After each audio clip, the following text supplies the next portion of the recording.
সকলোকে শুভ সন্ধিয়া জনাই আজি সন্ধিয়াৰ কেইটামান গুৰুত্বপূৰ্ণ খবৰ আপোনালোকলৈ লৈ আহিছোঁ। আপোনালোকে ভিডিঅ'টো শেষৰলৈকে চাব বুলি আশা কৰিলোঁ। শেষত আপোনালোকৰ মন্তব্য কমেণ্টৰ জৰিয়তে জনাব আৰু এইখিনিতে আপোনালোকক সদায় কোৱাৰ দৰে চেনেলটোলৈ যদি আপোনালোক নতুনকৈ আহিছে চেনেলটো ছাবস্ক্ৰাইব কৰাৰ লগতে কাষতে থকা বেল আইকনটো প্ৰেছ কৰি অল কৰি থ'ব যাতে নতুন এটা ভিডিঅ' দিয়াৰ লগে লগে আপোনালোকে আগতীয়াকৈ চাবলৈ পায়।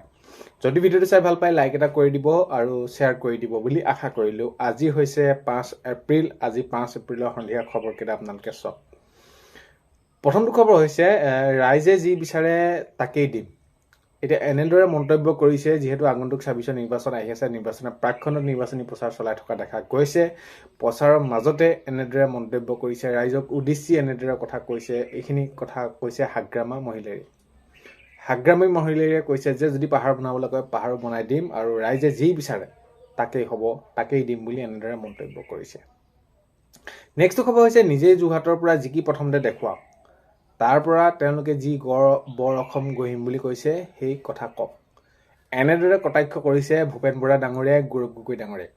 এতিয়া গৌৰৱ গগৈ ডাঙৰীয়াই যিহেতু আগন্তুক 26 নিৰ্বাচনত জয় হৈ ৰাইজে যি মৰম দিছে, জয় হৈ আমি বৰ অসম গঢ়িম আৰু সেই বৰ অসমত সকলোৱে মিলা প্ৰীতিৰে থাকিব, এনেদৰে মন্তব্য কৰিছিল, কৰি আছে। আৰু এই যি বৰ অসমক লৈ পোনপ্ৰথমে এতিয়া ভূপেন বৰা ডাঙৰীয়াই মন্তব্য আগবঢ়াইছে, কটাক্ষ কৰি কৈছে যে নিজেই যোৰহাটৰ পৰা প্ৰথমতে এইবাৰ জিকি দেখাওক, তাৰ পৰা তেওঁলোকে কওক যে নতুন বৰ অসম তেওঁলোকে গঢ়িব। এনেদৰে কটাক্ষ কৰা দেখা গৈছে গৌৰৱ গগৈ ডাঙৰীয়াক ভূপেন বৰা ডাঙৰীয়াই। নেক্সট খবৰ হৈছে তুংগত উঠিছে সৰুপথাৰ সমষ্টিৰ নিৰ্বাচনী যুঁজ। এতিয়া আমি যদি চাওঁ তেনেহ'লে প্ৰত্যেকটো ৰাজনৈতিক দলে তেওঁলোকৰ যি আগন্তুক 26 নিৰ্বাচন আহি আছে, মাজত এই দুটা দিন নিৰ্বাচনৰ প্ৰাকখনত এতিয়া তেওঁলোকৰ নিজৰ সাংগঠনিক ভেটি সবল কৰিবৰ বাবে তেওঁলোকে নিৰ্বাচনী প্ৰচাৰ চলাই আছে, ৰাইজৰ মাজলৈ গৈছে। আগন্তুক কি কাম কৰিব, কেনেদৰে তেওঁলোকে সেইখিনি আগবঢ়াই নিব লাগে তেওঁলোকক, বা তেওঁলোকৰ হৈ কি কৰিব নকৰিব, এই সকলোখিনি প্ৰচাৰ চলাই আছে। তো এতিয়া দেখা গৈছে তুংগত উঠিছে সৰুপথাৰ সমষ্টি নিৰ্বাচনী যুঁজ। নেক্সট খবৰ হৈছে এইবাৰ কংগ্ৰেছৰ নেতৃত্বত চৰকাৰ গঠন হ'ব। তো নন্দিতা দাসে মন্তব্য কৰি কৈছে যে এইবাৰ কংগ্ৰেছৰ নেতৃত্বত চৰকাৰ গঠন হ'ব বুলি মন্তব্য কৰিছে। এতিয়া গৌৰৱ গগৈ ডাঙৰীয়াই কৈছে নতুন বৰ অসম গঢ়িম, যে ৰাইজে যি মৰম দিছে আমি সেইখিনি দেখিছোঁ আৰু সেই মৰমক কেতিয়াও আমি পাহৰি যাব নোৱাৰোঁ। আমি সেইবাবে সেইখিনি বহুতখিনি এইবাৰ সংকল্পও লৈছোঁ কি কাম কৰিম নকৰিম। আৰু তেনেদৰে যদি আমি চাওঁ প্ৰাৰ্থীসকলে বিভিন্ন সমষ্টিত তেওঁলোকে নিৰ্বাচনী প্ৰচাৰ চলাইও আছে আৰু এইবাৰ কংগ্ৰেছৰ নেতৃত্বত চৰকাৰ গঠন হ'ব বুলি নন্দিতা দাসে মন্তব্য কৰিছে। নেক্সট খবৰ হৈছে এইবাৰ ভুল কৰিলোঁ আৰু দ্বিতীয়বাৰৰ বাবে ভুল নকৰোঁ।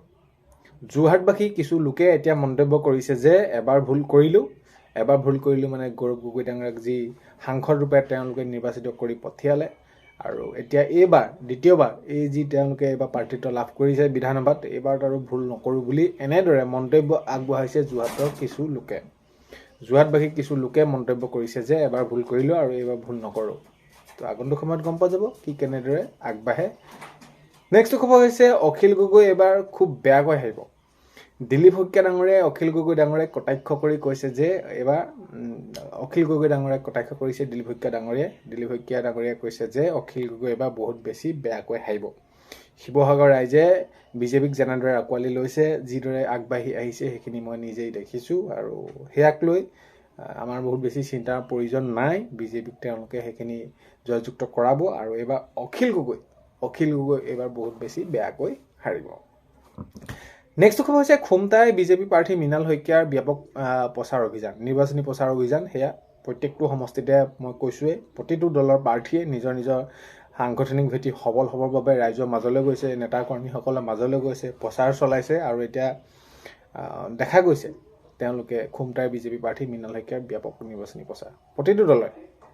নেক্সট খবৰ হৈছে নতুন বৰ অসমৰ মহিলাক বহুত বেছি গুৰুত্ব দিয়া হ'ব। গৌৰৱ গগৈ ডাঙৰীয়াই আজি মন্তব্য কৰি কৈছে, এইখিনি মন্তব্য আগবঢ়াইছে যে নতুন বৰ অসমত মহিলাক বহুত বেছি গুৰুত্ব দিয়া হ'ব আৰু মহিলাসকলৰ বাবে বিভিন্ন ধৰণৰ আঁচনি আৰু বহুত বেছি সুবিধা দিয়া হ'ব বুলি এনেদৰে মন্তব্য কৰিছে। নেক্সট খবৰ হৈছে আশা অংগনবাদী কৰ্মী সহায়িকাসকলক বহুত বেছি গুৰুত্বপূৰ্ণ, তেনেদৰে মন্তব্য আগবঢ়াইছে। আশা অংগনবাদী ৰন্ধন কৰ্মী হওক, আশা কৰ্মীসকলৰ হওক, তেওঁলোকৰ সেইখিনি দৰমহা বহুত বেছি বৃদ্ধি কৰা হ'ব বুলি গৌৰৱ গগৈ ডাঙৰীয়াই মন্তব্য কৰিছে। এইবাৰ যদি তেওঁলোকৰ চৰকাৰ গঠন হয়, আশা কৰ্মী, অংগনবাদী, ৰন্ধন কৰ্মী এই সকলোৰে তেওঁলোকে যিখিনি কষ্ট কৰিছিলে কোভিডৰ সময়ত আমাৰ মনত আছে আৰু তেওঁলোকৰ বৃদ্ধি আজিলৈকে দৰমহা বহুত বেছি নহ'ল তেওঁলোকে সেইখিনি সামান্যতম মাননি লৈ তেওঁলোকে এতিয়া চলাব লগা হৈছে ঘৰ এনেদৰে মন্তব্য কৰিছে গৌৰৱ গগৈ ডাঙৰীয়া আৰু এইবাৰ আশাকৰ্মী আৰু অংগনবাদী ৰন্ধন কৰ্মীসকলৰ সকলোৱে বহুত বেছি মাননি বৃদ্ধি কৰা হ'ব দৰমহা বৃদ্ধি কৰা হ'ব আমাৰ যদি চৰকাৰ আহে এনেদৰে মন্তব্য কৰিছে গৌৰৱ গগৈ ডাঙৰীয়া নেক্সট খবৰ হৈছে বিশ্বনাথত কংগ্ৰেছৰ নিৰ্বাচনী সভা গৌৰৱ গগৈ ডাঙৰীয়া উপস্থিত তো হয় এতিয়া বিশ্বনাথত আজি কংগ্ৰেছৰ নিৰ্বাচনী সভা প্ৰচাৰ চলাইছে গৌৰৱ গগৈ ডাঙৰীয়া ৰাহুল গান্ধী ডাঙৰীয়া উপস্থিত আছে আৰু দেখা গৈছে হয় এতিয়া তেওঁলোকে প্ৰতিটো সমষ্টিয়ে তেওঁলোকে নিৰ্বাচনী প্ৰচাৰ চলাই থকা দেখা গৈছে মাজত মাত্ৰ আৰু দুটা দিন আজি 5 তাৰিখ হ'লেই আৰু 9 তাৰিখে যিহেতু এই ভোটদান কাৰ্যসূচী সেইখিনি আছে তো এতিয়া নিৰ্বাচনলৈ মাজত আৰু মাত্ৰ দুটা দিন তো তাৰ বাক্যখনত এতিয়া